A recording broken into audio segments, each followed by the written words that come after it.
Kami dari kelompok 2 akan mempresentasikan materi kami yang berjudul Tumbuhan dan Keanekaragamannya. Organ pada tumbuhan. Yang pertama, daun.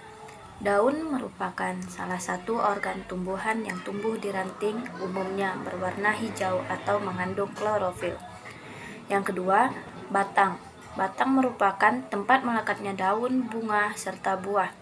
Yang ketiga, akar. Akar merupakan salah satu bagian tumbuhan yang terletak di bawah tanah atau tertanam di dalam tanah.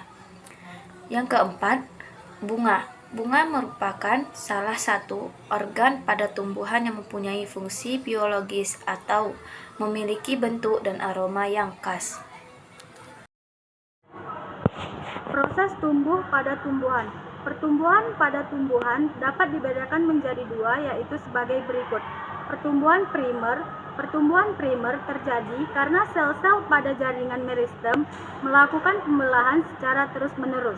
Pertumbuhan sekunder. Pertumbuhan sekunder merupakan hasil aktivitas dua meristem lateral yang memanjang sepanjang pucuk atau akar. Proses gerak pada tumbuhan. Gerak pada tumbuhan terbagi menjadi tiga, yaitu sebagai berikut. 1. Gerakan autonom. Gerakan tumbuhan yang tidak disebabkan oleh rangsangan dari luar. 2. Gerakan esionom. Gerakan esionom adalah gerakan tumbuhan yang disebabkan oleh rangsangan dari luar, misalnya cahaya, bumi, dan zat kimia. 3. Gerakan hikroskopis. Gerakan hikroskopis adalah gerakan bagian tumbuh-tumbuhan karena pengaruh perubahan kadar air di dalam sel. Proses fotosintesis pada tumbuhan. Proses pembuatan makanan pada tumbuhan hijau dan gagal disebut juga sebagai proses fotosintesis. Fotosintesis dalam kamus biologi adalah peristiwa penggabungan karbon dioksida dan air secara kimiawi dalam klorofil untuk membentuk karbohidrat dengan bantuan cahaya matahari sebagai sumber energi. Sedangkan dalam Kamus Besar Bahasa Indonesia, fotosintesis adalah pemanfaat energi cahaya matahari oleh tumbuhan hijau daun atau bakteri untuk mengubah karbon dioksida dan air menjadikan karbohidrat. Dasar-dasar klasifikasi tumbuhan. Dasar-dasar klasifikasi ini ada 3 macam. 1. Akar. 2. Batang. 3. Daun. Akar ini merupakan bagian tumbuhan yang terletak paling bawah. Akar ini berfungsi menyerap air dan mineral dari dalam tanah. Sistem perakaran ada 2 macam, yaitu akar tunggang dan akar serabut. 2. Batang. Batang merupakan bagian tumbuhan yang umumnya tumbuh di atas tanah, dan batang dapat dikatakan sumbu tumbuhan. Batang memiliki ciri-ciri antara lain terdiri atas ruas-ruas yang masing-masing dibatasi oleh buku-buku yang merupakan tempat duduknya daun. Adanya kuncup, tumbuh ke arah cahaya matahari. 3. Daun. Daun adalah organ tumbuhan yang melekat di batang.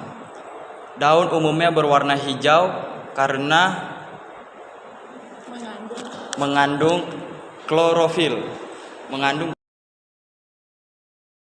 Keanekaragaman tumbuhan tingkat tinggi.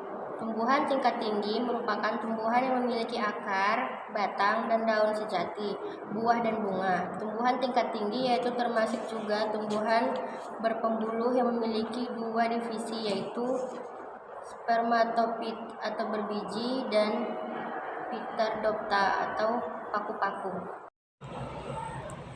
Keanekaragaman tumbuhan tingkat rendah. Tumbuhan tingkat rendah yaitu salah satu jenis tumbuhan yang tidak pernah menghasilkan bunga, seperti 1.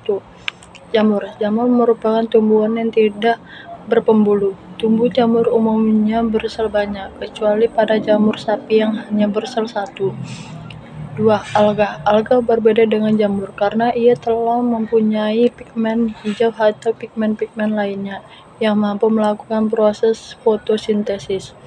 3. Lumut.